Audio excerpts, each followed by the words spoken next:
हाय, आपके साथ मैं हूँ Surabhi Sharma. India TV YouTube channel subscribe करिए, बेल आइकन दबाएं।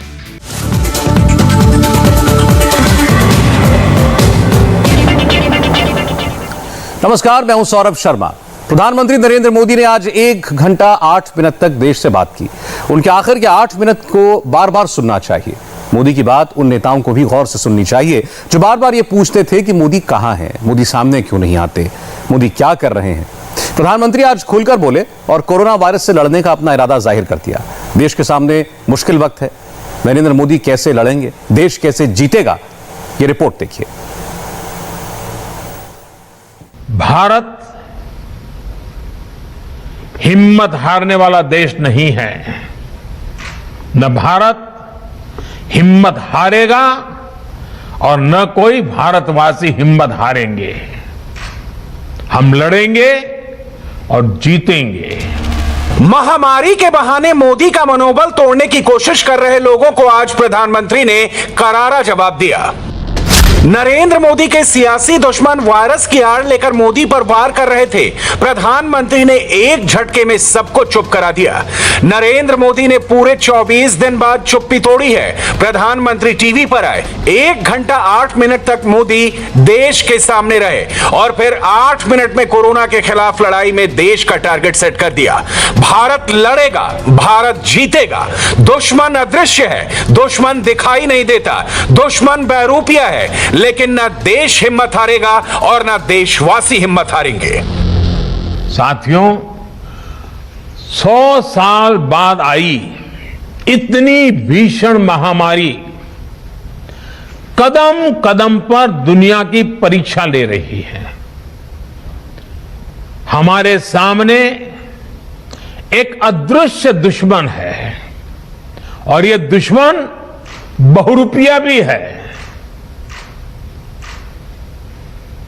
और इस दुश्मन के कारण, इस कोरोना वायरस के कारण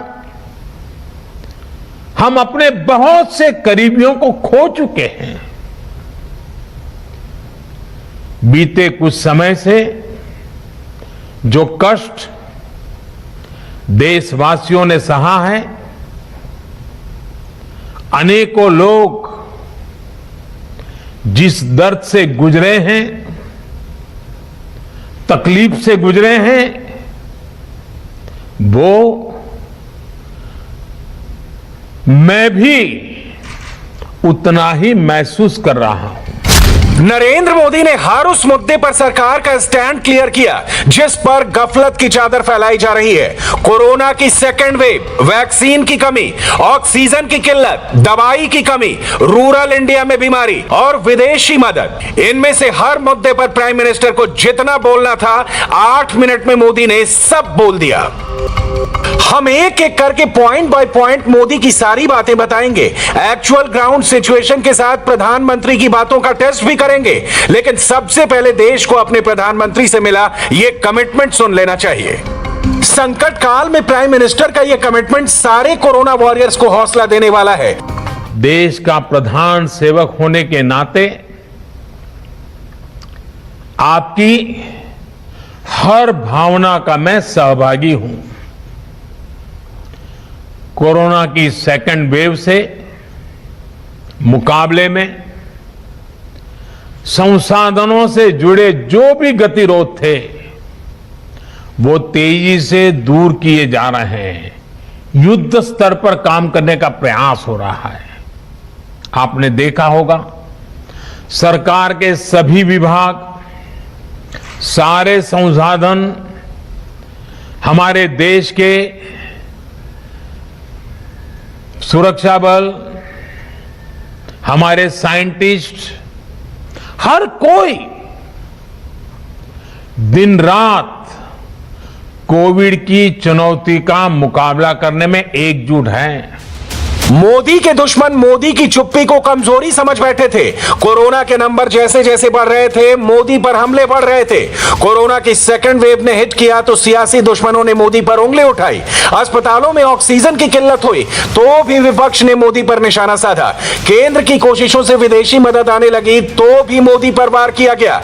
जिन नेताओं ने पहले वैक्सीन पर कंफ्यूजन फैलाया था, वो नेता भी वैक्सीन की कमी होने पर मोदी से ही सवाल पूछने लगे। और अब जबकि देहाती इलाकों में बीमारी फैलने की खबरें आ रही हैं, तो विपक्ष के निशाने पर एक बार फिर मोदी ही है। आप जानना चाहते होंगे कि इस दौरान प्रधानमंत्री नरेंद्र मोदी का ध्यान कहां रहा, वो क्या करते रहे। पहले प्रधानमंत्री की ये बात सुन लीजिए, फिर आगे की बात करते हैं। देश के अलग अलग हिस्सों में तेजी के साथ कोविड अस्पताल बन रहे हैं।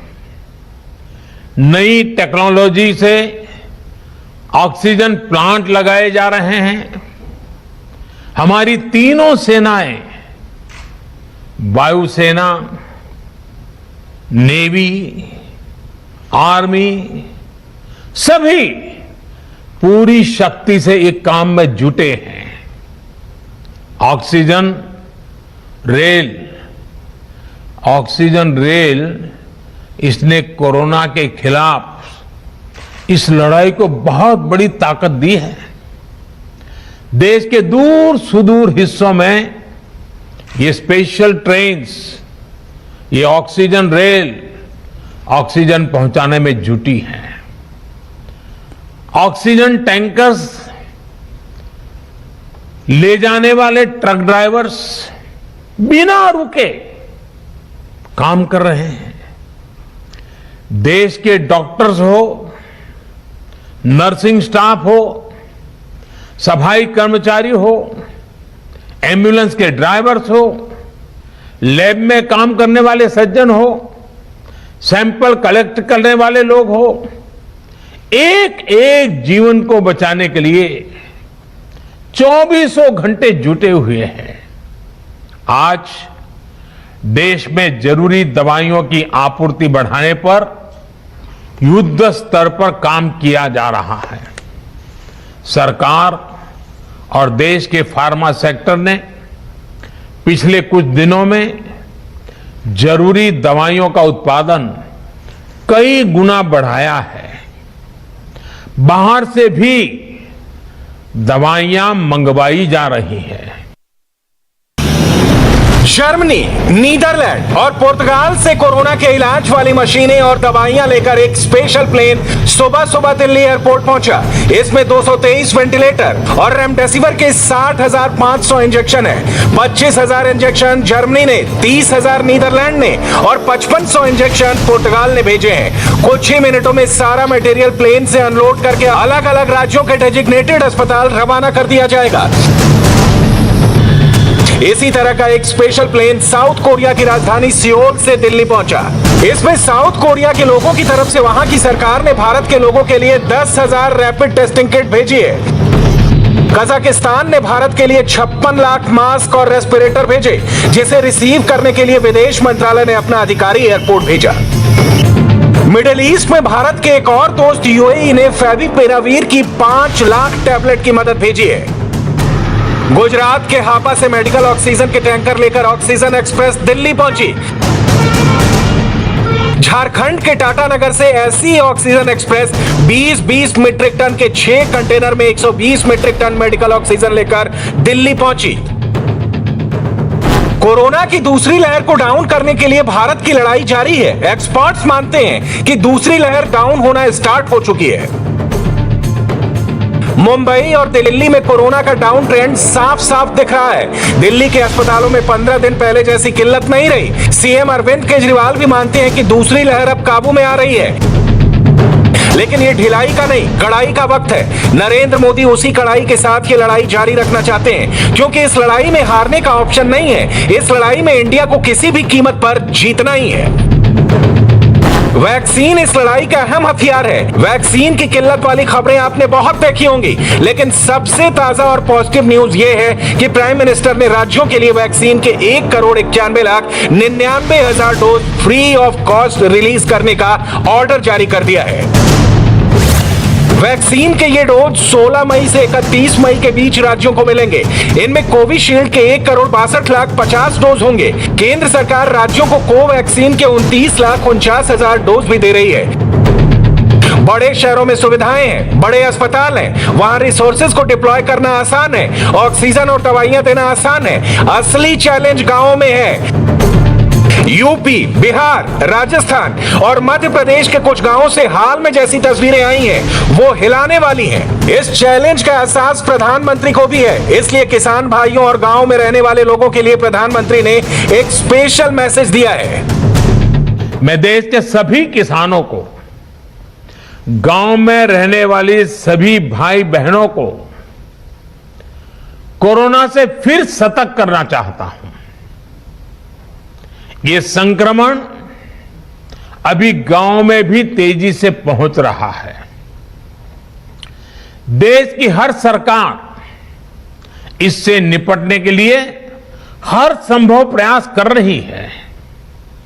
इसमें गांव के लोगों की जागरूकता, हमारी पंचायती राज से जुड़े जो भी व्यवस्थाएं हैं, उनका सहयोग, उनकी भागीदारी उतनी ही आवश्यक है। आपने देश को कभी निराश नहीं किया है। इस बार भी आपसे यही उम्मीद है। कोरोना से बचाव के लिए आपको खुद पर, अपने परिवार पर, सामाजिक स्तर पर जो भी जरूरी कदम है, आवश्यकताएं हैं, उसे हमें उठाने ही हैं। मास्क लगातार पहनना बहुत जरूरी है। वो भी ऐसा पहनना है कि नाक और मुंह पर पूरी तरह से ढका रहे। दूसरी बात, आपको किसी भी प्रकार के खांसी, सर्दी, जुकाम, बुखार, उल्टी, दस्त जैसे लक्षणों को सामान्य मानकर नहीं चलना है। पहले तो खुद को यथासंभव दूसरों से अलग करना है, फिर जल्द से जल्द कोरोना टेस्ट करना है, और जब तक रिपोर्ट ना आए तब तक डॉक्टरों से जो दवाई बताई है वो जरूर लेते रहना है। आगरा में आर्मी और एयरफोर्स के इंजीनियरों की मदद से ऑक्सीजन प्लांट चालू किया जा रहा है। महीनों से बंद पड़े इस ऑक्सीजन प्लांट के चालू होने से आसपास के जिलों को ऑक्सीजन मिल सकेगी। कोरोना की दूसरी वेव में ऑक्सीजन प्राण वायु साबित हो रही है, इसीलिए प्रधानमंत्री ने देश के सभी जिलों में पीएसए ऑक्सीजन प्लांट लगाने का ऑर्डर दिया है। पीएम केयर फंड से 713 पीएसए ऑक्सीजन प्लांट, 28 अप्रैल को 500 एडिशनल प्लांट लगाने को मंजूरी। विदेशों से जो ऑक्सीजन जनरेशन प्लांट आए हैं, उनको सिर्फ दिल्ली जैसे शहरों में नहीं लगाया गया है। ऐसे प्लांट झालावाड़, अजमेर और असम भी भेजे गए हैं। मकसद आगे की तैयारी है। शहरों के बाद अब गांवों को बचाना है। ऑक्सीजन संकट अब काबू में है। ऑक्सीजन सिलेंडर की कमी खत्म, दवाइयों की किल्लत कंट्रोल में है, रेमडेसिविर भी आसानी से मिल रहे हैं। भारत में ही इनका प्रोडक्शन बढ़ा है। फिर भी कुछ लोग ऑक्सीजन सिलेंडर, कंसंट्रेटर और दवाइयों की जमाखोरी करके मुनाफाखोरी में लगे हैं। ऐसे लोगों के लिए पीएम का मैसेज क्लियर है। नरेंद्र मोदी ने जमाखोरी और कालाबाजारी रोकने के लिए टास्क राज्य सरकारों को दिया है। इस संकट के समय में दवाइयां और जरूरी वस्तुओं की जमाखोरी और कालाबाजारी में भी कुछ लोग अपने निहित स्वार्थ के कारण लगे हुए हैं। मैं राज्य सरकारों से आग्रह करूंगा कि ऐसे लोगों पर कठोर से कठोर कार्रवाई की जाए। ये मानवता के खिलाफ का कृत्य है। कोरोना अभी डरा रहा है। अब भी रोजाना करीब 4000 लोगों की मौत हो रही है। 3.5 लाख नए केस आ रहे हैं, लेकिन बीमारी से डरकर हिंदुस्तान ने लड़ना नहीं छोड़ा। ये पक्का भरोसा है कि कोरोना हारेगा, इंडिया जीतेगा। इस बीच भारत में तीसरी और विदेश से आने वाली पहली वैक्सीन का पहला शॉट लगना शुरू हो गया है। तीसरी वैक्सीन का नाम है स्पुतनिक वी, जो आपको 995 रुपए में मिलेगी और अगले हफ्ते मार्केट में आ भी जाएगी। लेकिन 137 करोड़ की आबादी वाले देश में सिर्फ 3 वैक्सीन से तो काम नहीं चलेगा। इसके लिए दूसरी विदेशी वैक्सीन भी लानी पड़ेंगी। इस मिशन को पूरा करने के लिए कौन सा प्लान बना है, किन किन इंटरनेशनल वैक्सीन पर सरकार की नजर है, हमारे पास इसकी पूरी डिटेल है। देश के लिए अगले 7 महीने बेहद इंपॉर्टेंट है। अगर लोग सारे प्रोटोकॉल्स को मानकर चलें, वैक्सीन की डोज लगवाएं, तो 31 दिसंबर 2021 तक हम इस वायरस को हमेशा हमेशा के लिए गुड बाय कह सकते हैं। ये कैसे मुमकिन होगा, ये समझने के लिए ये अगली रिपोर्ट देखिए। स्पुतनिक वी वैक्सीन की पहली डोज दी जा चुकी है। तस्वीर आपके सामने है। डॉक्टर रेड्डीज लेबोरेटरीज के हेड दीपक सप्रा ने हैदराबाद में पहला शॉट ले लिया है। खबर छप गई है, हेडलाइन बन गई है कि भारत में पहली विदेशी कोरोना वैक्सीन लॉन्च हो गई है। मगर क्या भारत के लोगों को सिर्फ एक विदेशी वैक्सीन मिलेगी या बहुत जल्द भारत में कुछ और विदेशी वैक्सीन की एंट्री होगी? अगर हां, तो नंबर्स कितने होंगे? 2, 3, 4, 5, 6, 7, 8 या 9? आज हम आपको इन सारे सवालों के जवाब देंगे। ताजा खबर यह है कि स्पुतनिक वी रशियन वैक्सीन की एक खुराक की कीमत 995 रुपए 40 पैसे होगी और अगले हफ्ते से बाजार में अवेलेबल होगी। मगर घबराइए मत, रूसी वैक्सीन की कीमत में गिरावट होगी। जैसे स्पुतनिक वी का प्रोडक्शन भारत में शुरू होगा, दाम अपने आप कम हो जाएंगे। इसके लिए कंपनी 6 मैन्युफैक्चरिंग पार्टनर्स के साथ मिलकर काम कर रही है। इस वक्त भारत में स्पुतनिक वी के 1.5 लाख डोज उपलब्ध हैं, जो आने वाले दिनों में बढ़ेंगे। स्पुतनिक वी वैक्सीन की पहली खेप 1 मई को भारत पहुंची थी। दूसरी खेप सप्ताह खत्म होने से पहले आ जाएगी। स्पुतनिक वी का टारगेट हर हाल में 85 करोड़ से ज्यादा वैक्सीन डोज का प्रोडक्शन है, जिसमें से 25 करोड़ भारत को मिलेगी और बाकी बची वैक्सीन की डोज एक्सपोर्ट होगी। कोरोना महामारी के बीच वैक्सीनेशन वाली क्राइसिस के दौरान स्पुतनिक वी का आना गुड न्यूज है। जिन लोगों को अब तक कोविन ऐप पर रजिस्ट्रेशन के बाद वैक्सीन नॉट अवेलेबल वाला मैसेज दिखाई देता था, वो राहत की सांस ले सकते हैं। कोविशील्ड और कोवैक्सीन के बाद भारत की तीसरी वैक्सीन यानी स्पुतनिक वी मिल गई है। मगर ध्यान रहे, ये आखिरी वैक्सीन नहीं है। कतार में कुछ नए नाम भी हैं। हम सबकी डिटेल आपको देंगे, मगर पहले 3 पॉइंट्स में कुछ नंबर देख लीजिए।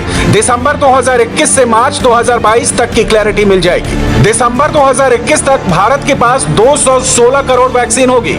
इसमें 75 करोड़ कोविशील्ड की वैक्सीन होगी, 55 करोड़ कोवैक्सीन की, 30 करोड़ बायो ई सब यूनिट वैक्सीन की, 5 crore Zydus Cadila DNA vaccine, 20 crore Novavax, 10 crore BB nasal vaccine, 6 crore Gennova mRNA vaccine और 15 करोड़ से ज्यादा स्पुतनिक वैक्सीन की अवेलेबिलिटी होगी। पॉइंट नंबर 2, 2022 के पहले क्वार्टर यानी अगले साल मार्च तक 300 करोड़ वैक्सीन की अवेलेबिलिटी का दावा है। इसके अलावा वर्ल्ड हेल्थ ऑर्गेनाइजेशन ने जिन वैक्सीन को अप्रूवल दे रखी है, वो भी भारत में एंट्री के लिए अप्लाई कर सकती हैं। और पॉइंट नंबर 3 ये है कि मॉडर्ना, फाइजर और J&J से भी भारत सरकार की बातचीत चल रही है। मोदी सरकार वैक्सीनेशन और वैक्सीन दोनों के लिए युद्ध स्तर पर काम कर रही है। मोदी बिना लाग लपेट के अपने विरोधियों को भी और देश के लोगों को भी वैक्सीन पर क्लियर मैसेज दे रहे हैं। साथियों, बचाव का एक बहुत बड़ा माध्यम है कोरोना का टीका। केंद्र सरकार और सारी राज्य सरकारें मिलकर ये निरंतर प्रयास कर रही हैं कि ज्यादा से ज्यादा देशवासियों को तेजी से टीका लग पाए। देश भर में अभी तक करीब 18 करोड़ वैक्सीन डोज दी जा चुकी है। देश भर के सरकारी अस्पतालों में मुफ्त टीकाकरण किया जा रहा है। इसलिए जब भी आपकी बारी आए तो टीका जरूर लगवाएंगा। ये टीका हमें कोरोना के विरुद्ध सुरक्षा कवच देगा, गंभीर बीमारी की आशंका को कम करेगा।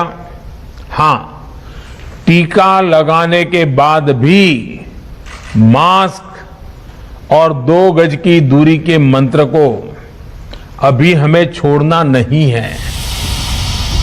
मोदी एक एक जान बचाने के लिए जी जान से जुटे हुए हैं। वैक्सीन से लेकर ऑक्सीजन तक सबका इंतजाम कर रहे हैं। मगर मोदी के सियासी विरोधी वैक्सीन जैसे संवेदनशील मुद्दे पर भी दिन रात पॉलिटिक्स कर रहे हैं। राहुल ने मानो डेली हैबिट बना ली है, वो सुबह सुबह उठते हैं और वैक्सीन पर सियासी ट्वीट दाग देते हैं। शुक्रवार को राहुल ने ट्वीट किया और लिखा, केंद्र सरकार की वैक्सीन नीति समस्या को और बिगाड़ रही है जो भारत झेल नहीं सकता।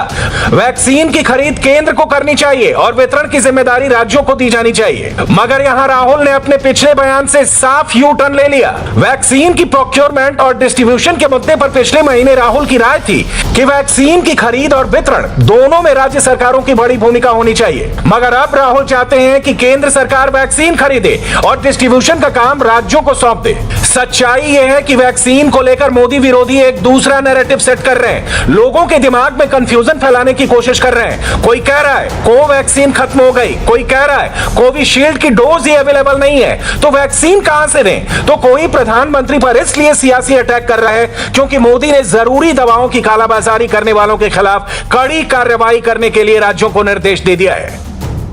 वैक्सीन की बहुत ही कम अवेलेबिलिटी है। दिल्ली के अंदर कोवैक्सीन तो लगभग खत्म हो गई है, कोविशील्ड भी 2-3 दिन की हमारे पास है अभी, तो वैक्सीन की अवेलेबिलिटी बिल्कुल कम है। जिम्मेवारी आपकी है, 7 साल से आप प्रधानमंत्री हैं, राजधर्म निभाइए। किसकी सरकार है? दिल्ली में प्रधानमंत्री 7 साल से मोदी जी हैं, उनके कानून मंत्री गृह मंत्री अमित शाह जी हैं। ब्लैक मार्केटिंग रोकने की जिम्मेवारी किसकी है? अधिकतर प्रदेशों में भाजपा की सरकारें हैं, तो ब्लैक मार्केटिंग रोकेगा कौन? आदरणीय मोदी जी और अमित शाह जी की जिम्मेवारी है। टेलीविजन पर कह देने से नहीं रुकेगी। 2 महीने से आपकी नाक के नीचे लाखों नागरिक मर गए, करोड़ों नागरिक बीमार पड़े हैं, लोग दर दर की ठोकरें खा रहे हैं, तरस रहे हैं, और आप आज 2 महीने के बाद ब्लैक मार्केटिंग के ज्ञान का पाठ पढ़ा रहे हैं। नियंत्रण कौन करेगा? बहरहाल बात वैक्सीन की हो रही है, तो अब जरा कुछ फैक्ट्स की मदद से यह समझिए कि किस राज्य को कितनी वैक्सीन मिल रही है।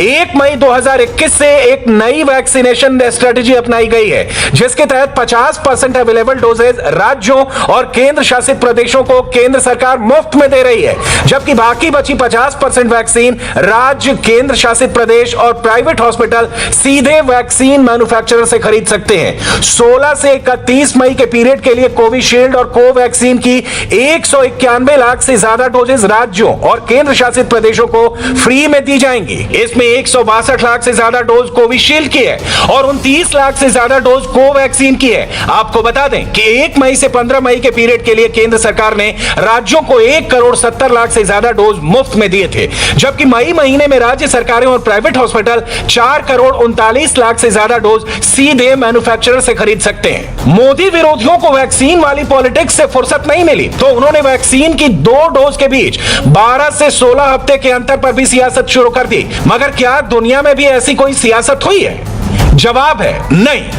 जिस कोविशील्ड वैक्सीन की 2 डोज के बीच के समय बढ़ाया गया है, वो वैक्सीन दूसरे देशों में भी लग रही है। ब्रिटेन में इस वैक्सीन की 2 डोज के बीच 12 हफ्तों का समय रखा गया है। ब्राजील में भी 2 डोज 12 हफ्तों के बाद लगाई जा रही है। बांग्लादेश में यह समय 8 से 12 हफ्ते का है। स्पेन में 12 से 16 हफ्ते है, जबकि यूरोप के दूसरे देशों में भी इस वैक्सीन की 2 डोज के बीच 12 हफ्तों का समय रखा गया है। इस गैप के पीछे वैज्ञानिक कारण है, मगर सियासतदान विज्ञान की बात नहीं करते।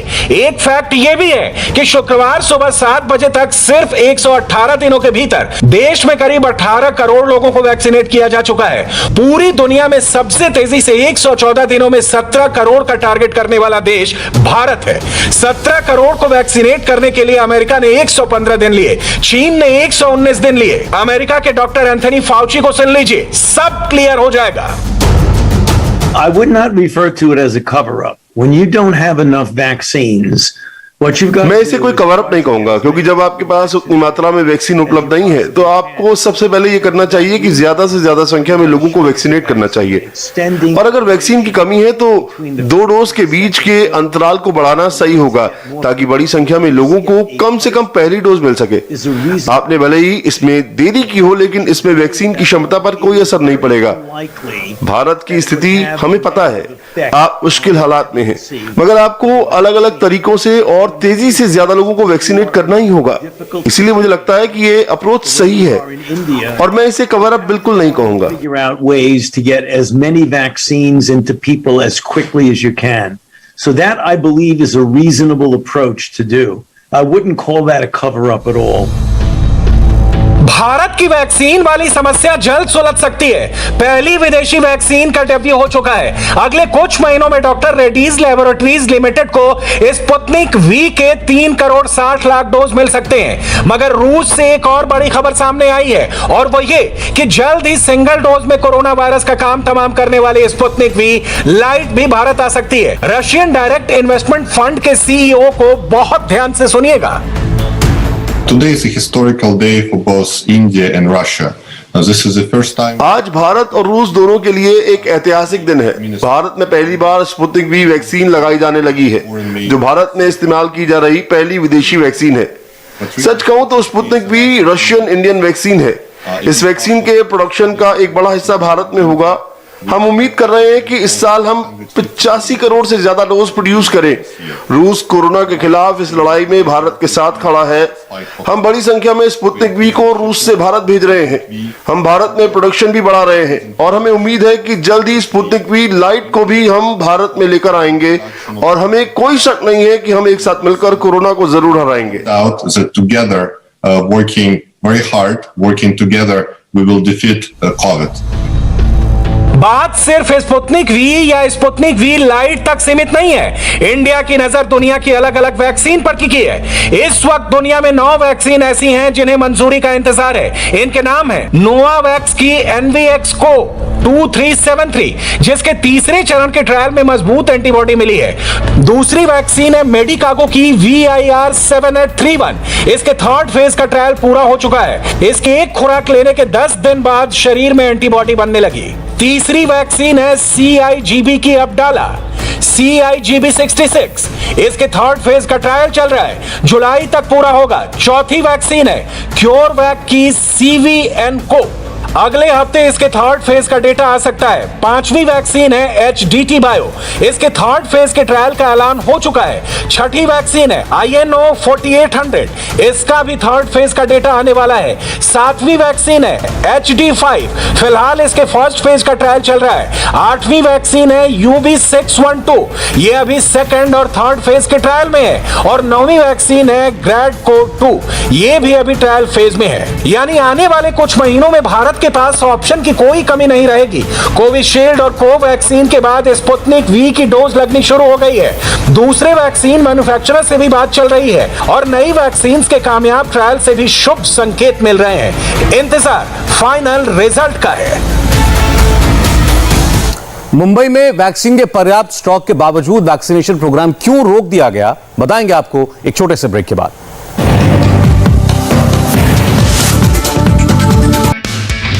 I'm सुरभि शर्मा। खबरों से अपडेट रहने के लिए India TV YouTube channel subscribe करिए, साथ में बेल आइकन जरूर दबाएं। जुड़े रहें इंडिया टीवी के साथ।